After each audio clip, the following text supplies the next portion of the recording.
welcome back to Roadmap, Auto Trader UK's product and tech podcast. And we're going to go a bit off pace today and actually do a live debrief from a recent conference that myself and Carolina Edward Smider. Only because I think someone called you Carolina while we're at the conference. Yes, it happened, yes. Which your face was like, dead stare. So I've got Kes, as we affectionately call you, back on the couch. So welcome back, Kes. Hello. No, I said I'd get your surname right this time, then got your full name wrong.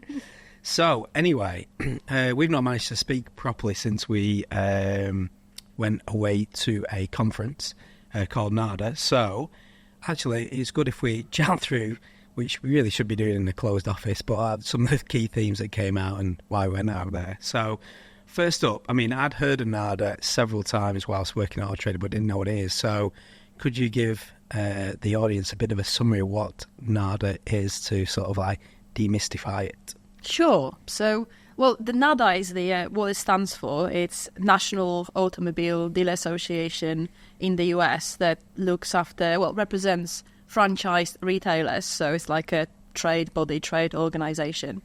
And they've been organizing conventions, like annual conventions, for 40 years now. So it's been going for a while. And actually, before it was like an annual event, I think the first one was 1918. So it goes like loads of history there. But anyway, it's a big event. Like the scale of that is huge. Yeah. There is around 20,000 attendees, mainly retailers, mainly US retailers, manufacturers, and then various international guests and people associated with the industry attend as well.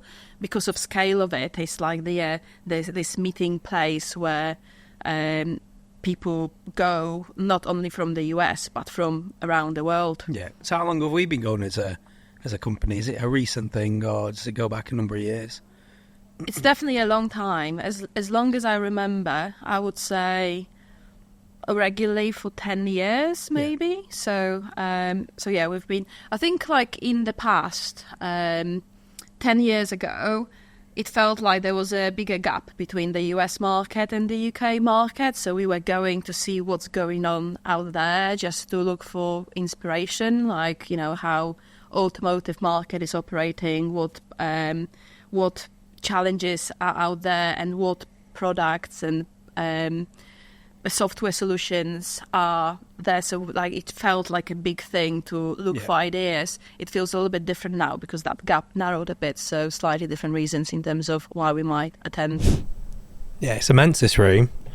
I just love it watching all the people go by. You know what? If we could just make everybody out that side like and subscribe, we'll be absolutely smashing it. Back to the podcast. Well, you know, like you talked about the scale, it was my first time I've been there, so with yourself, and I was amazed at the size. Like, I've been to conferences like Go to Berlin and other things like tech conferences, and this was like the scale when you walk it's huge. Yeah. It was a little bit like sensory overload in terms of overwhelming, but it was really interesting, like you say, that US side, but also the number of international businesses in there. And I think that has grown in the recent years. So I would say last 5 years or even like last 3 years where there is more like international players coming in to the conference as well, to the point there's like an international lounge for people who can meet up and network, because as well as the conference and all the content that is there, it's like a meeting place essentially, because everyone is in the same place at the right time. Yeah. Something happened to my headphones, like it's really loud. Okay. Just live production tweaks as we go along. And in terms of the conference itself, because you ask what it is, it's basically like there's loads going on there. There is loads of workshops, seminars, round tables. It's like simultaneously running loads of tracks, and attendees can choose what sessions they want to go to. In parallel, there is a massive expo hall there as well with something like 500 different exhibitors, vendors who showcase their products. And they might be physical products like car washes or brushes for car washes or massive industrial fans to software solutions. It's mainly software solutions and software products that are targeted at car dealers, mainly in the US, but a lot of those players are international as well. Yeah, and before we go, I'm going to go back to the conference and the convention in a minute, but just talk about the international peers. So is that something, because we had a day where we met up specifically with peers and actually had a full day talking through different challenges, market challenges, whether it's different solutions, how we're approaching it.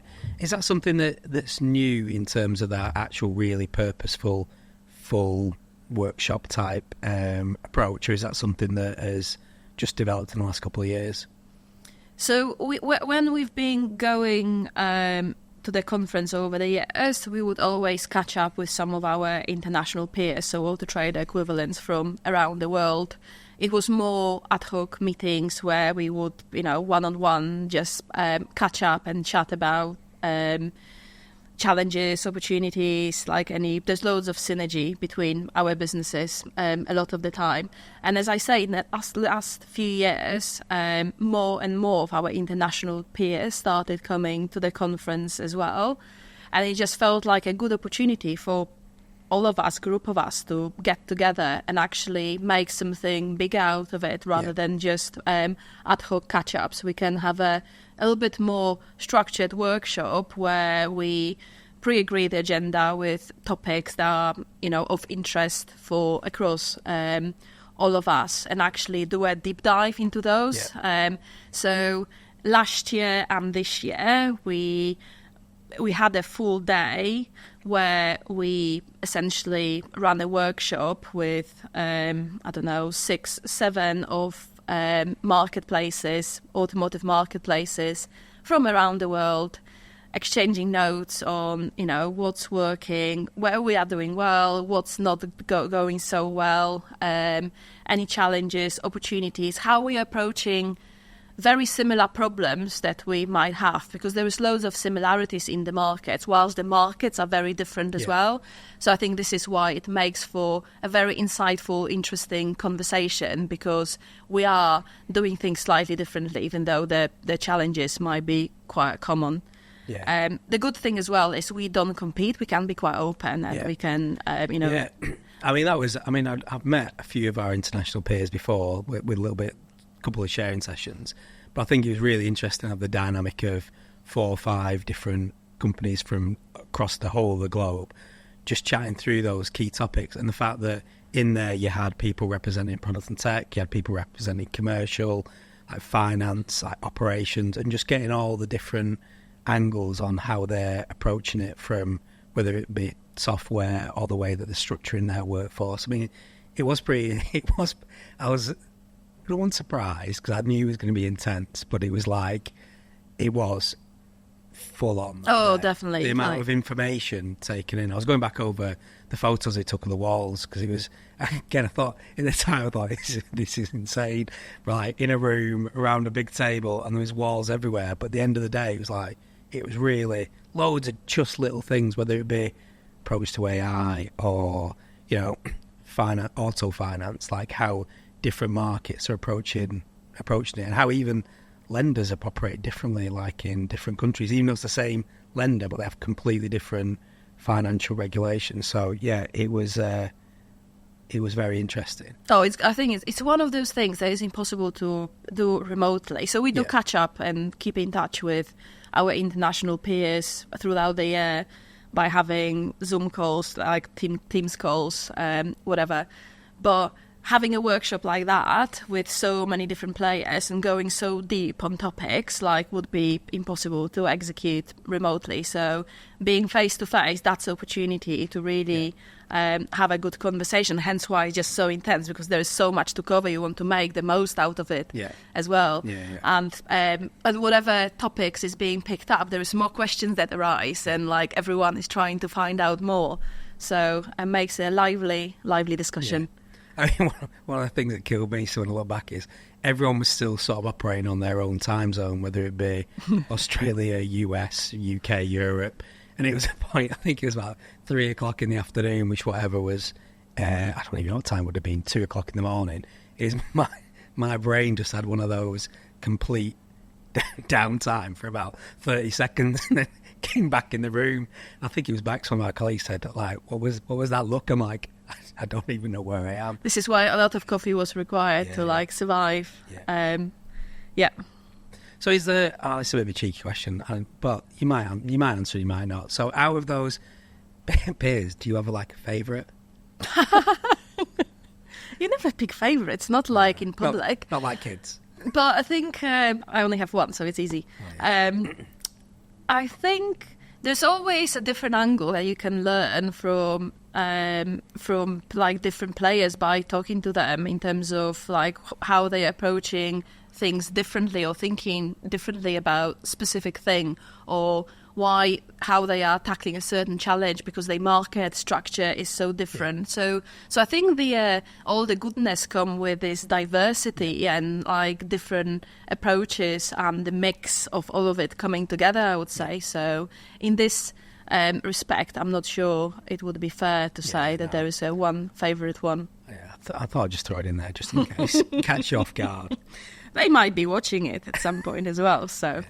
Yeah, it's funny as well, because I think the other bit I was surprised about, again, not for the intensity did surprise me a little bit, but like the number of follow-up conversations that have spawned from that. So I think I've got a session next week with one of the European peers, just around nothing to do with the details of a product, but how which we talked about in the previous podcast, how we structured like data science, how we've paired up with universities, like that educational outreach, and how joining up like to then structure a whole data team. So it's again pulling in probably other people in the organisation to join them up with the peers. So I did find that particular day of the intense conference really, really useful. Yeah, and I think like because there's so many topics that we touch on during the workshop, like you always feel there's loads of stuff that, okay, well, let's follow up on this specifically, this subject further down the line, get our teams involved. So we've got quite a few streams running like that off the back of that, single workshop as well, because you got onto a topic, so you didn't know that those players are doing those things. Opportunity to dig a little bit deeper into some of those topics and connect people who are would be relevant as well. I mean, there's loads of other bits I think that I found fascinating, the whole acquire versus build or partner, and how, again, different marketplaces are tackling similar problems but in a totally different way. Yep. So then going to back to the convention, this huge, it's a beast, isn't it? Were there any particular, like when you walked around the hall or met with people in the convention centre, which was a big part of the trip, because I think, I can't remember, we had, I think, at least 2 full days in the convention speaking to people or watching seminars. Was there any particular topics that jumped out with you from there that you were like either surprised about or maybe going, oh, they're not quite as far forward as I thought they'd be, or something that was actually like reassuring, not the right word, but you don't go, actually, we're on the same plane there. Anything that you were like, standout moments? I think the big certainly observation was AI was absolutely everywhere. So AI was the one of those themes that was good and bad at the same time, because there were a lot of like really interesting solutions out there which are powered by true AI that help with driving efficiencies at retailer forecourts, and they might be different chat solutions or mainly to do with their back office systems and how AI can be applied in this respect. But what I thought wasn't so good, pretty much every single software product that was showcased at the expo had AI as one of the features, which it's one of those words which just becomes a buzzword that is overused, or in many cases just misused. And that just confusing, if anything, for retailers and for the end users. I think we had one conversation, we'll go into the names of the particular vendors, but it was really interesting how they'd got that blend between this is the journey that we have AI enabled in, and this is the handoff to humans, to the humans, but they had to hand off into like operations and actually a person picking up, and how they've been tailoring that to like it felt seamless, but at the same time you knew you were working with like a bot and then working with a human, and I just feel like they had a really mature approach to it, but also like going like we're trying to not go too quick, because everyone's like you said, the hype of going really, really deep and really, really quick, and then getting it wrong, and then potentially exposing businesses to a level of risk because they don't know what data sets they are putting out there. Yep. So I think like it definitely felt in previous years, like let's say 5 years ago and so on, it feels like a lot of innovation was around making consumer journey sleeker, easier. A lot of the products and solutions, software solutions out there now, it's around how to make the processes more efficient, more smooth in the back office systems that retailers are using. So it's definitely like a lot of innovation is happening there in terms of the platforms itself, in terms of what retailers can use, and then plug in products that can go on top to make those day-to-day jobs much easier. Yeah. I mean, that was one of the other things I found quite fascinating. More and more people were talking about the APIs they offer, and not just trying to be a one-stop shop for everything, but actually this is our thing that we're really, really good at, and how then do it, again, talk about if you integrate with this particular solution with your CRM, etc., etc., you start to get like best of breed. I know it's something we always look at when we're building new solutions out, like is the things we can partner with and APIs we can leverage. And I think that's another, like, definitely feels like a change in the industry as well. Like, rather than offering a separate software that you buy and you use with a separate login, it's like how you create a integrated platform of your different products that come together into one place. Definitely, that's how. Well, obviously, is the way it should be, but you can see that has evolved a lot in the last few years. Yeah. Another topic I found, I think there was one, I think we were sat on a couch watching, like there was a main stage in another of the buildings, but they were beaming it into the sort of convention centre. Like there was dealer awards, and I know we do our own dealer awards here at Auto Trader, but they were doing like the NADA dealer awards. And a lot of the topics were coming up were about they're successful retailers, but also their contribution to like community, social mobility. And that was something that I think it surprised me a little bit. Again, when you see not quite the grandness, but the scale of it, that actually it was like a full hour that's specifically what they were talking about. And it feels like, again, there's echoes of things we've been chatting internally where you could like hook onto it and start to think actually there is synergies, even if it is US partners, that they're also thinking in a similar vein. Yeah, how they are approaching it, totally. I think that was definitely interesting. It's almost like felt like the big part of the award is not only the what retailers are doing well as part of their craft, but what do they do outside of it as well. Yeah.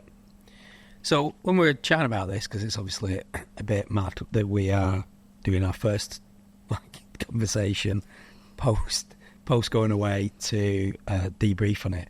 But what I started to think about is like not just the benefit of like going and learning it, but that benefit of being like present. So we've been talking more about that whole inside out approach, and how actually when you come into the building you feel a certain thing about Auto Trader, but not necessarily, because not everyone knows us, and where our history has been is people make some assumptions. So do you feel like it's also important going to those conventions like to represent with our customers, like that were there, present, contributing?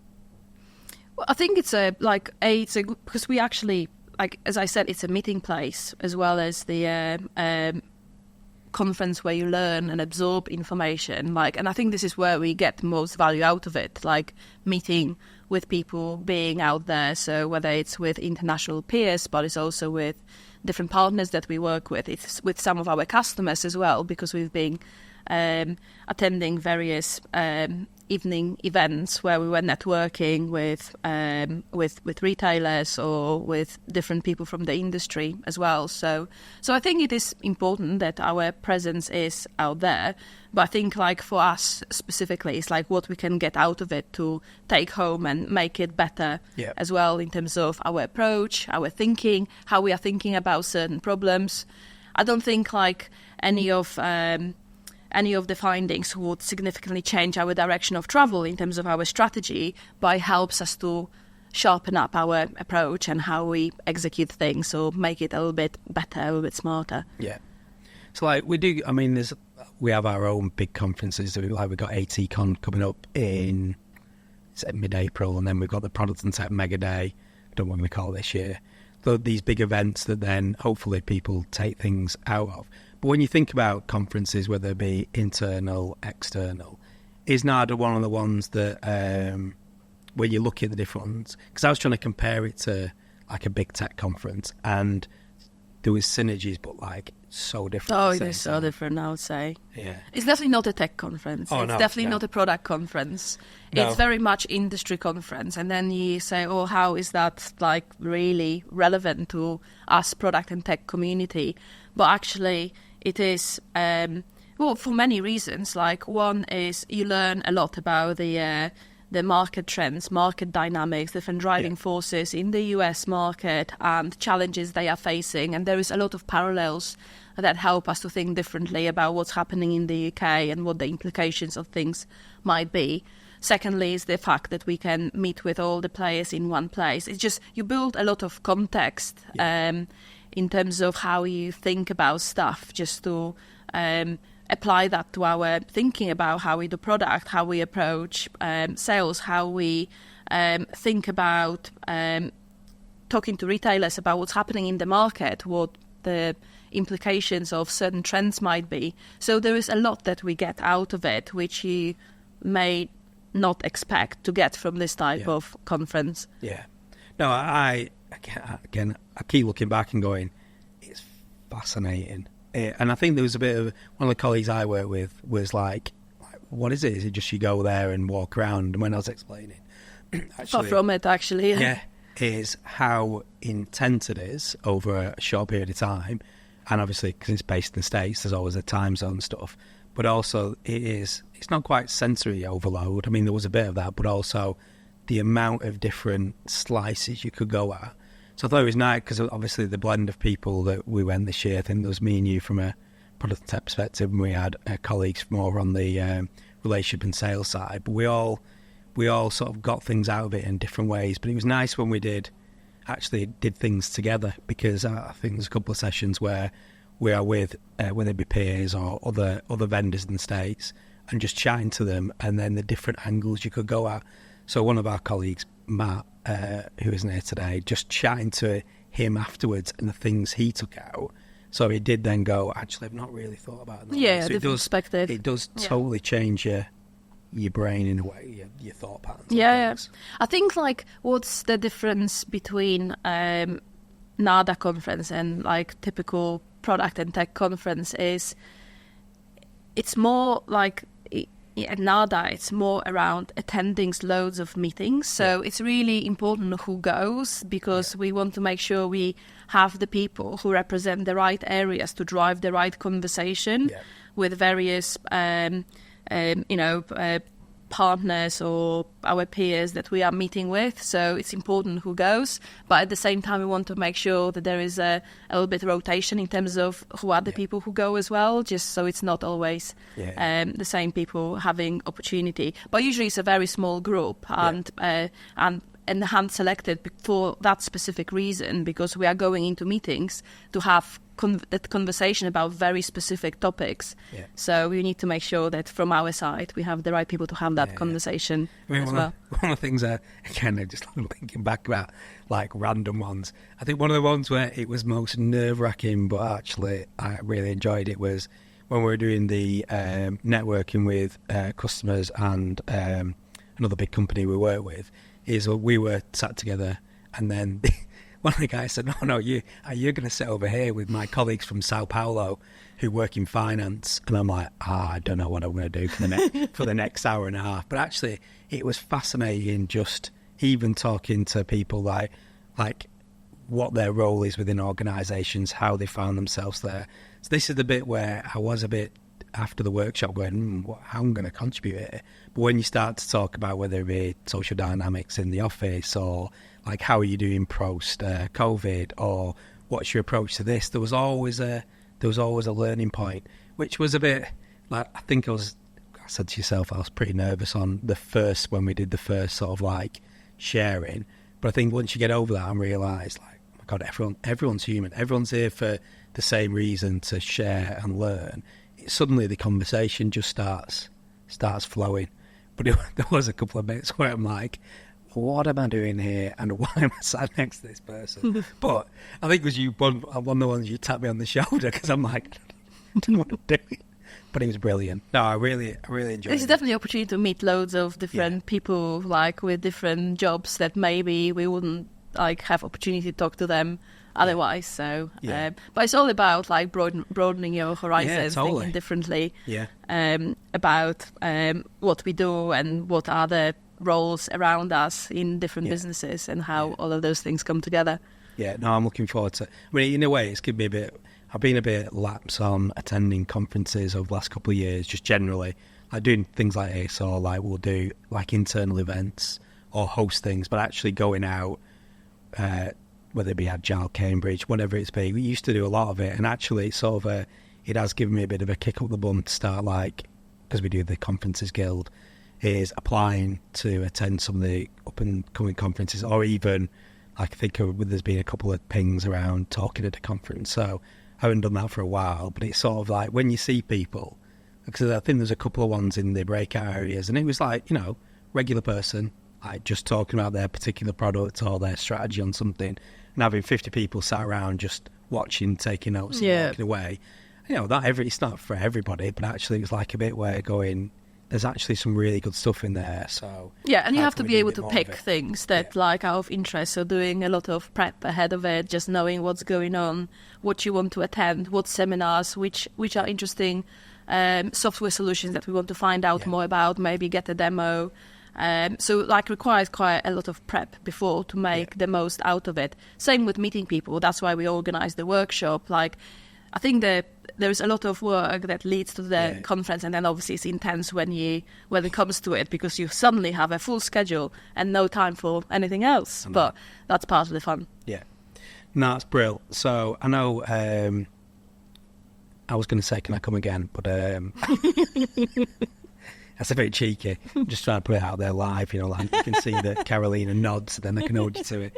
No, it was awesome. I really enjoyed it, and I got loads out of it, and hopefully, like I say, is as we do more, maybe next time we're chatting to our peers and over in the UK, maybe they'll be up for having a bit of a chat on some of the topics. Yeah, definitely. But yeah, brilliant. Cheers for that, Kes. So we're not going to hold you to the promise you made last time about singing the theme tune. Please don't. No, I mean, I think there is a guitar in the room that one of our producers Next time. Yeah, we'll see. But yeah, thanks for coming along. I know you got another big meeting this session. So thanks to listeners for listening and viewing, because obviously without you lot, there's no point in us doing this. So please like and subscribe on YouTube. Remember to hit the notification button so you never miss an episode. And follow us on Spotify and Apple Podcasts. And that's us done for this morning. Cheers, Kes. Thank you.